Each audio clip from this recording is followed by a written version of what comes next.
ശബരിമല ക്ഷേത്ര സന്നിധാനത്തേക്ക് നമ്മൾ പോവുകയാണ്. അവിടെ എല്ലാ ഒരുക്കങ്ങളും ഇങ്ങനെ പൂർത്തിയായിക്കൊണ്ടിരിക്കുന്നു. 18-ാം പടി അലങ്കരിച്ചുകൊണ്ടിരിക്കുകയാണ്. സന്നിധാനത്ത് ആർ അനന്തകൃഷ്ണൻ, കണ്ണൻ നായർ, 18-ാം പടിക്ക് തൊട്ടുചേർന്ന് TS ഹരീഷ് എന്നിവർ നമുക്കൊപ്പം ഉണ്ട്. അനന്തനിലേക്കും കണ്ണനിലേക്കും. അനന്ത, കണ്ണ, ആളുകൾ എത്തുന്നു അല്ലേ? നേരത്തെ ശ്രീജിത്ത് സംസാരിച്ചു. ജിനീഷ് കുമാർ MLA കുടുംബാംഗങ്ങളുമായി എത്തിയിരിക്കുന്നു.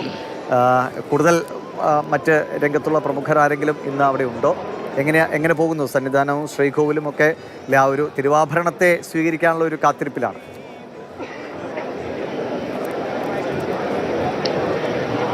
മകരവിളക്ക് മഹോത്സവത്തിൻ്റെ ഏറ്റവും പ്രധാനപ്പെട്ട ചടങ്ങുകളിലേക്കാണ് ഈ സന്നിധാനം വഴിമാറുന്നത്. മകരസംക്രമ പൂജ കഴിഞ്ഞു. ഇനിയിപ്പോൾ തിരുവാഭരണ ഘോഷയാത്ര സന്നിധാനത്തേക്ക് എത്തേണ്ടതുണ്ട്. അതിനുവേണ്ടിയുള്ള കാത്തിരിപ്പാണ്. ഈ സന്നിധാനത്തേക്ക്, മേലെ തിരുമറ്റത്തേക്ക് നിയന്ത്രണങ്ങളോടെയാണ് ഇപ്പോൾ നേരത്തെ തന്നെ പാസുകളൊക്കെ നൽകി ആ പാസിനനുസരിച്ചാണ് ആൾക്കാരെ കടത്തിവിടുന്നത്.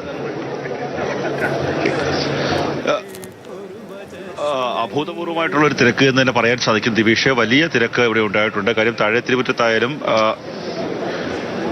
മറ്റ് സ്ഥലങ്ങളിലായാലും ഈ മകരവിളക്ക് ദർശിക്കാൻ സാധിക്കുന്ന സ്ഥലങ്ങളിലെല്ലാം തന്നെ ഓരോ സ്ഥലങ്ങളിലും ഭക്തന്മാർ കയറി ഇരിക്കുന്ന ഒരു കാഴ്ചയാണ് നമുക്ക് കാണാൻ സാധിക്കുന്നത്. ഇപ്പോൾ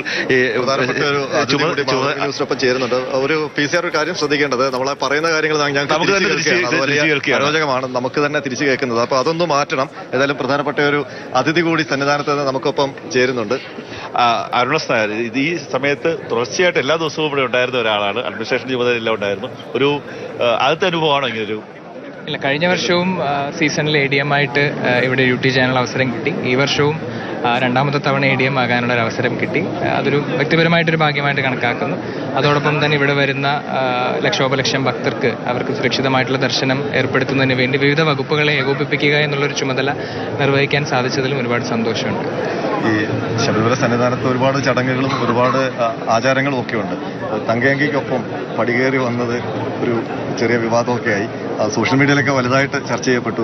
എങ്ങനെയായിരുന്നു ആ സമയത്തൊരു അനുഭവം? ഇല്ല, അതിലിപ്പോൾ നമ്മൾ അറിഞ്ഞുകൊണ്ട് ആചാര ലംഘനങ്ങളൊന്നും നമ്മൾ ചെയ്യാറില്ല. അപ്പോൾ അതുകൊണ്ട് തന്നെ ഇവിടെ നടക്കുന്ന പലതരത്തിലുള്ള ചടങ്ങുകളും അതുപോലെ തന്നെ ആചാരങ്ങളും ഒക്കെ എല്ലാവർക്കും അറിയണമെന്നില്ല. അപ്പോൾ അതിൻ്റെ ഒരു പശ്ചാത്തലത്തിലാണ് അങ്ങനെ ചില സോഷ്യൽ മീഡിയയിൽ കമൻറ്റുകളൊക്കെ വന്നത്. അതിനൊരു മറുപടി ഇപ്പോൾ മാതൃഭൂമി ന്യൂസിലൂടെ നൽകുകയും ചെയ്യും. എന്തുകൊണ്ട് അങ്ങനെ സംഭവിച്ചത്?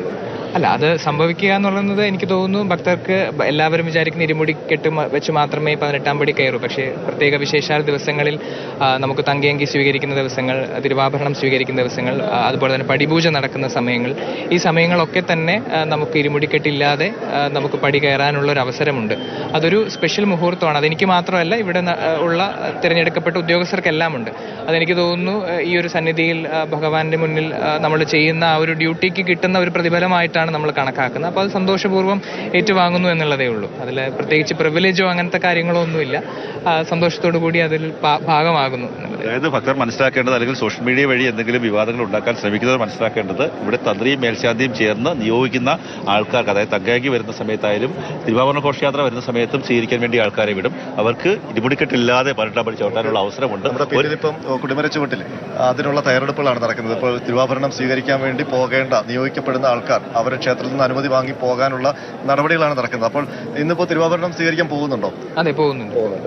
അപ്പോൾ അത് എപ്പോഴാണ് അതിനുള്ള ഒരുക്കങ്ങൾ തുടങ്ങുന്നത്? നമുക്കിപ്പോൾ നട തുറന്ന് 5 മണിക്ക് നട തുറക്കും. അതിനുശേഷമാണ് തന്ത്രി ഈ തിരഞ്ഞെടുക്കപ്പെട്ട ആൾക്കാർക്ക് മാല ചാർത്തുന്നത്.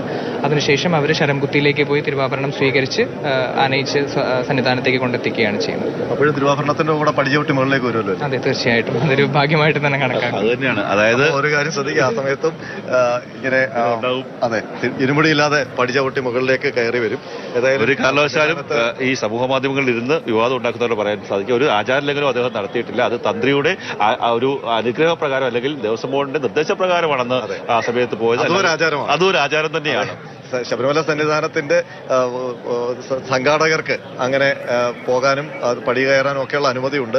ആ അനുമതി ഉപയോഗിച്ചുകൊണ്ടാണ് അദ്ദേഹവും അന്ന് പടി കയറിയത്. ഇന്നും അങ്ങനെ ഇരുപടിയില്ലാതെ പടി കയറുകയും ആ സമയം ആ വിവാദം ഉണ്ടായ സമയത്ത്, സോഷ്യൽ മീഡിയ കണ്ട സമയത്ത് എനിക്കൊരു ആഗ്രഹം ഉണ്ടായിരുന്നു. നമുക്കിത് വർഷങ്ങളായി റിപ്പോർട്ട് ചെയ്തുകൊണ്ട് അറിയാം, എങ്ങനെയെങ്കിലും അതൊരു സമയത്ത് ഒരു സംശയ ദൂരീകരണം നടത്തുന്ന ആഗ്രഹം ഉണ്ടായിരുന്നു. അദ്ദേഹത്തെ തന്നെ കിട്ടി. അദ്ദേഹത്തിന്റെ വാക്കുകളിലൂടെ നമുക്കത് പറയാൻ സാധിച്ചു എന്നുള്ളതാണ്. സ്വാമി ശരണം എല്ലാവിധ അനുഗ്രഹങ്ങളും അയ്യപ്പനെ ഉണ്ടാകട്ടെ എന്ന് ആശംസിക്കുകയാണ്.